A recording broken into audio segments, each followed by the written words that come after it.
जय श्री कृष्णा। राधे राधे मेरे प्यारे भक्त जैनों। अब आप सुनेंगे अमल की एकादशी की व्रत कथा।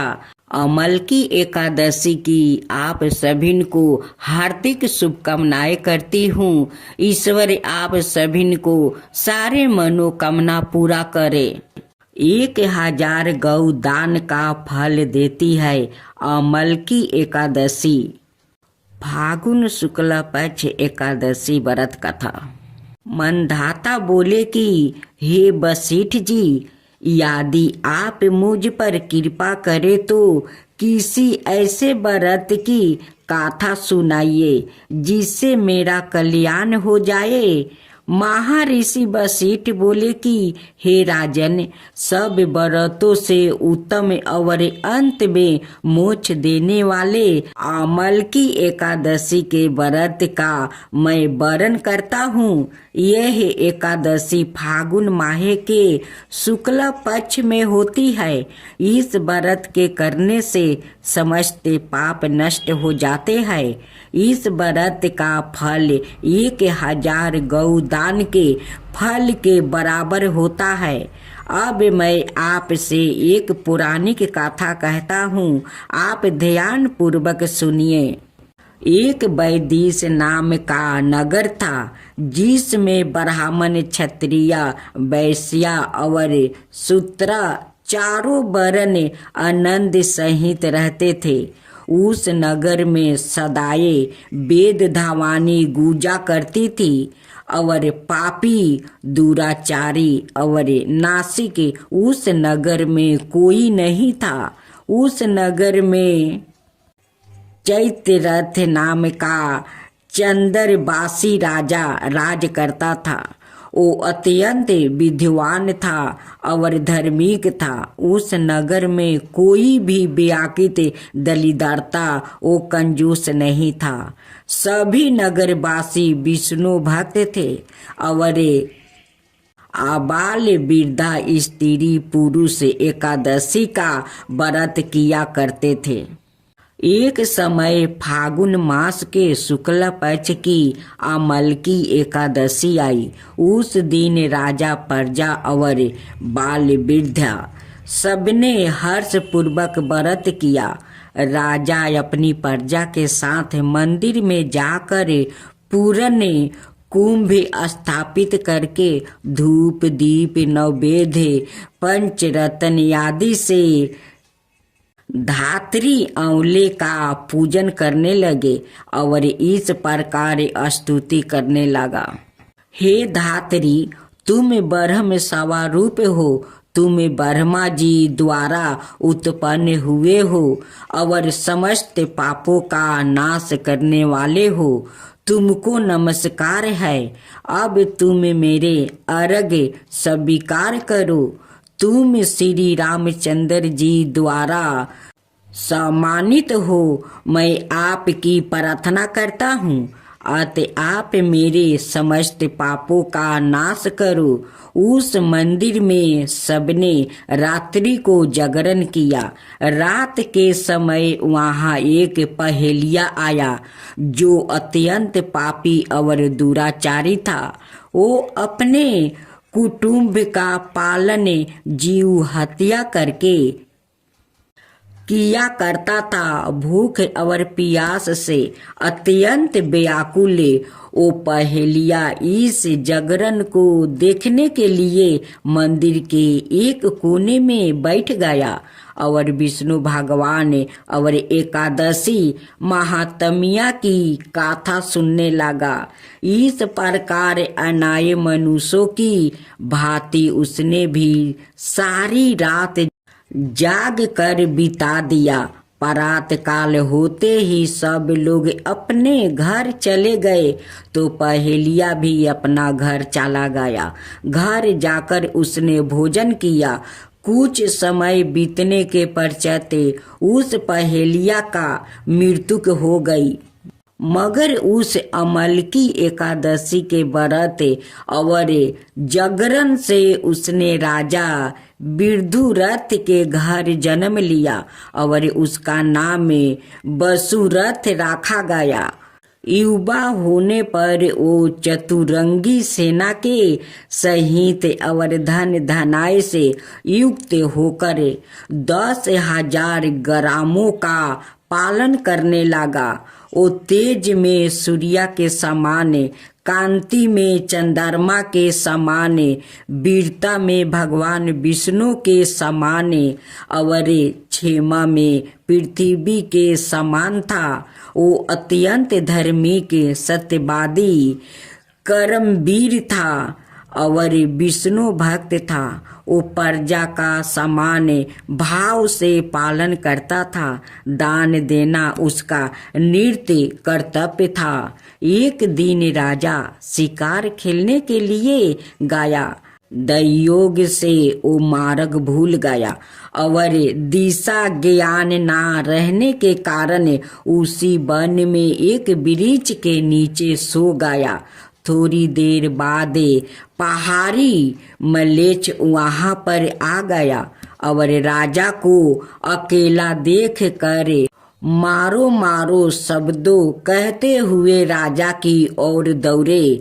मलेच्छ कहने लगा कि इस दुष्ट राजा ने हमारे माता पिता, पुत्र पौत्र आदि अनेक संबंधियों को मारा है और देश से निकाल दिया है।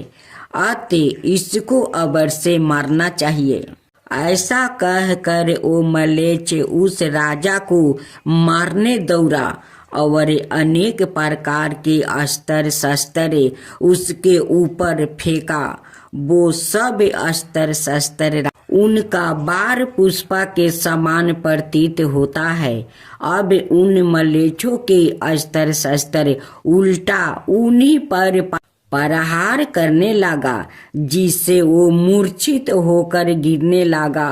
उसी समय राजा के शरीर से एक दिव्या स्त्री उत्पन्न हुई। वो स्त्री अत्यंत सुंदर होते हुए भी उसकी बिरकुटी टेढ़ी थी। उसकी आंखों से लाल लाल अग्नि निकल रही थी, जिसे वो दूसरे काल में समान प्रतीत होती थी। वो अस्त्र मलेच्छों को मारने दौड़ी और थोड़ी ही देर में उसने सब मलेच्छों को काल के गले में पहुंचा दिया। जब राजा सोकर उठा तो उसने मलेच्छों को मारा हुआ देखकर कहा कि इन शत्रुओं को किसने मारा है? इस वन में मेरा कौन हितैषी रहता है? वो ऐसा विचार कर ही रहा था कि आकाशवाणी हुई, हे राजा, इस संसार में विष्णु भगवान के अतिरिक्त कौन तेरी सहायता कर सकता है? इस आकाशवाणी को सुनकर राजा अपने राज्य में आ गया और सुख पूर्वक राज्य करने लगा। महर्षि वशिष्ठ बोले कि हे राजन, यह है अमलकी एकादशी का व्रत प्रभाव था। जो मनुष्य इस अमलकी एकादशी का व्रत करते हैं वो प्रत्येक कार्य में सफल होता है और अंत में विष्णु लोक को। भगवान की कथा। बटुल भगवान के बहुत बड़े भक्त हुए हैं। उनका ध्यान सदा बटुल भगवान के दर्शन, भजन और कीर्तन में ही लगा रहता था। सांसारिक कार्यों में उनका जरा भी मन नहीं लगता था। वो एकादशी व्रत के प्रति पूर्ण निष्ठावान थे। वो उस दिन जल भी नहीं पीते थे। एकादशी की संपूर्ण रात्रि को हरि नाम में कीर्तन करते थे। एकादशी को वो ना अन्न खाते और ना किसी को खिलाते। एक दिन एकादशी की रात्रि को वो हरि नाम में कीर्तन कर रहे थे। उनके साथ अनेक भक्त भी संकीर्तन कर रहे थे। अचानक एक छीन काये हड्डियों का ढांचा मात्रा एक वृद्ध ब्राह्मण उनके द्वार पर आया और बोला, मैं अत्यंत भूखा हूँ, मुझे भोजन कराओ, अनाथ मैं भूख के मारे मर जाऊंगा। श्री नामदेव जी बोले, मैं एकादशी को ना अन्न खाता हूँ और ना अन्न किसी और को खिलाता हूँ। अत ब्राह्मण देवता प्रात काल सूर्योदय का इंतजार करो, व्रत का पारण करे, आपको भर पेट भोजन कराऊंगा। ब्राह्मण बोला, मुझे तो अभी ही भोजन चाहिए, मैं 120 बरस का बूढ़ा हूँ। एकादशी व्रत 8 बरस से लेकर 80 बरस तक के लोगों के लिए है। मैं भूख से मर जाऊंगा और तुमको ब्रह्म हत्या का पाप लगेगा। श्री नामदेव जी ने कहा, ब्राह्मण देवता, चाहे कुछ भी हो जाए, मैं आपको भोजन नहीं करा सकता। कृपया आप सुबह तक प्रतीक्षा करें। श्री नामदेव जी के ऐसे व्यवहार के प्रति अनाए ग्रामवासियों ने नामदेव जी को निष्ठुर कहा और ब्राह्मण को भोजन देना चाहा, परंतु ब्राह्मण ने भोजन लेने से इनकार कर दिया और कहा, यदि मैं भोजन ग्रहण करूंगा तो सिर्फ और सिर्फ नामदेव से ही करूंगा। श्री नामदेव जी ने जब ब्राह्मण को भोजन ना दिया तो कुछ ही समय में उसके प्राण निकल जाएगा। वहां उपस्थित सभी लोग श्री नामदेव जी के प्रति अपशप कहने लगे और उन्हें हत्यारा कह कर संबोधित करने लगा। श्री नामदेव जी कुछ न बोले, पूर्वत बटुल भगवान के भजन और कीर्तन में ही लगे रहे और एक पल के लिए उठे और मृतक शरीर को ढक कर रख दिया। वो मृत्यु देह के समक्ष नाम कीर्तन करते रहे। प्रात काल श्री नामदेव जी ने व्रत पारण किया और एक चीता बनाई, सवाए उस ब्राह्मण के पाथरी शरीर को अपनी गोद में लेकर चीता पर बैठ गया। चीता को प्रज्वलित किया गया। जब आग की लपेट श्री नामदेव जी तक पहुँचने ही वाली थी तो अचानक वो ब्राह्मण उठा और श्री नामदेव जी को उठाकर चीता से बाहर कूद पड़ा। जब तक नामदेव जी कुछ समझ पाते वो बूढ़ा अंतर्ध्यान हो गया। सवाए बटुल भगवान ही उनकी परीक्षा लेने आए थे। इस घटना को देखकर सब आश्चर्यचकित हो गया और श्री नामदेव जी की जयकारा करने लगा। धन्य है श्री नामदेव जी।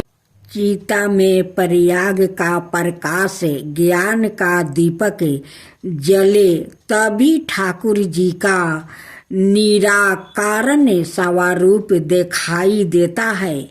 भगवत श्रवण से चित्त रूपी दीपक जलाने का प्रयास मानव को करना चाहिए। मानव को अज्ञानता से लड़ना चाहिए, मगर आलोचन और अज्ञानता पर चर्चा करके अपना समय बर्बाद नहीं करना चाहिए।